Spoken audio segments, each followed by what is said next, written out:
In front of me is Realme 10 Pro Plus, and today I would like to show you how you can manage adaptive brightness on this Realme.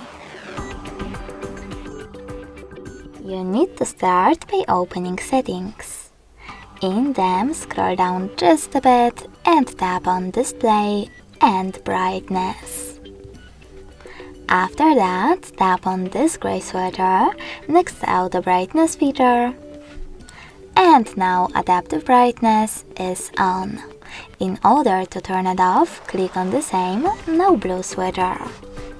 You can also go into tab menu and click on this little icon with a sun next to brightness slider to switch on or off this option.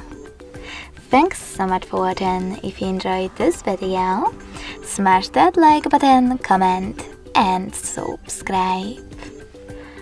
Bye!